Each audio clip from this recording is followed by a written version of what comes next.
Culture یا ثقافت علم، یقین، فن، اخلاقی اقدار، قانون، رسوم و رواج اور مذہبی پابندیوں پر مشتمل ایک ایسا مجموعہ ہوتا ہے جو کہ معاشرے کے افراد مختلف ذرائع سے حاصل کرتے ہیں۔ کسی بھی ملک کی تہذیب و تمدن اس کا سنگ میل ہوتا ہے۔ ثقافت پہ سیاسی و معاشی فلسفے، معاشرتی ڈھانچہ، مذہب، زبان اور تعلیم اثر ڈالتے ہیں، اور یہ وقت اور معاشرے کے قبول کردہ اصولوں کے ساتھ ترقی کرتا رہتا ہے۔ پاکستان کی ثقافت بہت متنوع ہے جس پہ مذہب کی گہری چھاپ ہے، مگر اب پاکستان بھی مغربی ثقافت کی یلغار کے زیر اثر ہے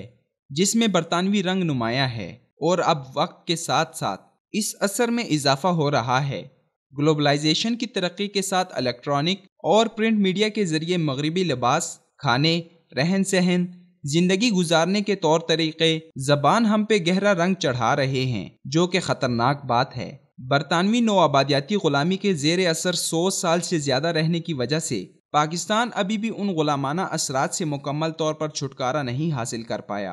اور تشویشناک بات یہ ہے کہ اب حالات مزید بگاڑ کی جانب جا رہے ہیں۔ مثلاً پاکستان میں کسی بھی مسلم ملک سے زیادہ عورتوں کو سماجی، مذہبی اور سیاسی بنیادوں پر عزت، وقار اور آزادی میسر ہے، مگر مغربی تہذیب نے یہ آزادی بے لگام کر دی ہے، اور عورتیں اب مزید آزادی حاصل کرنے کے لیے انہی راستوں کی مسافر بن گئی ہیں جن پہ چل کر مغربی عورت اپنا وقار کھو کر بے توقیر شے میں تبدیل ہو گئی۔ مغربیت نے صدیوں سے رائج مقامی رسوم و رواج کو بھی بدلنا شروع کر دیا ہے، جس میں سر فہرست مشترکہ خاندانی نظام ہے جو کہ ہمارے معاشرے میں اتفاق و اتحاد اور برکت کا مظہر سمجھا جاتا تھا، مگر اب ٹوٹ پھوٹ کا شکار ہے۔ نوجوان نسل مغربیت کا سب سے بڑا نشانہ بن رہی ہے۔ آزادی اور انفرادیت کے جنون نے ان میں مختلف نفسیاتی مسائل پیدا کر دیے ہیں جن کی وجہ سے معاشرے میں طلاق، عدم برداشت اور جرائم جیسے خودکشی یا زنا بالرضا یا بالجبر کی شرح بڑھتی جا رہی ہے، جس سے معاشرہ انارکی کی طرف تیزی سے جا رہا ہے۔ انٹرنیٹ، ٹی وی، کمپیوٹر، فلموں، ویڈیو گیمز نے نوجوان نسل میں وقت کی اہمیت کا احساس ختم کر کے ان میں سے آگے بڑھنے کی لگن ختم کر دی ہے، اور ان ایجادات کے ہر وقت کے استعمال کے بعد پیدا ہونے والے اثرات میں سے نوجوانوں میں منشیات یا شراب کا استعمال، تشدد اور اس سے متعلقہ جرائم میں دلچسپی بڑھنا ہے۔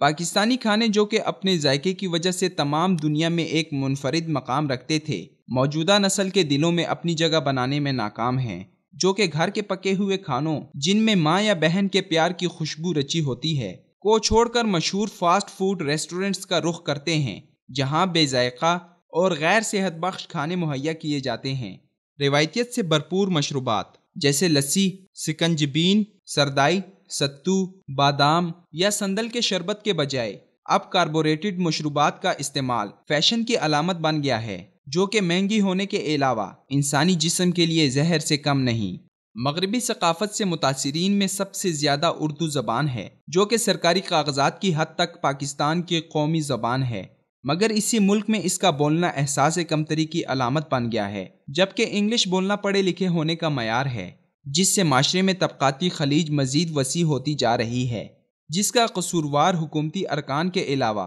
گلی محلوں میں کھمبیوں کی طرح اگے وہ سکولز ہیں جہاں اخلاق و کردار کی تربیت کے بجائے صرف انگلش بولنے پر زور دیا جاتا ہے۔ ہر چیز کے منفی اور مثبت دونوں اثرات ہوتے ہیں، مگر ستم ظریفی یہ ہے کہ ہمارے ہاں مغربی تہذیب کے مثبت اثرات کے بجائے صرف منفی اثرات قبول کر لیے گئے ہیں۔ ہمارے نزدیک صرف برہنگی ہی مغربی ثقافت کا عروج ہے۔ جدت پسندی بذات خود بری چیز نہیں اگر اسے مذہب کی لگام دی جائے۔ ضرورت اس امر کی ہے کہ ہم غیروں کی ثقافت کو ترجیح اور فروغ دینے کے بجائے اپنی ثقافت پر فخر محسوس کریں، جو کہ ہزاروں سال پرانی ہے اور جس میں حیا و اخلاقیات کا رنگ مغربی تہذیب و ثقافت کی نسبت حد درجہ نمایاں ہے۔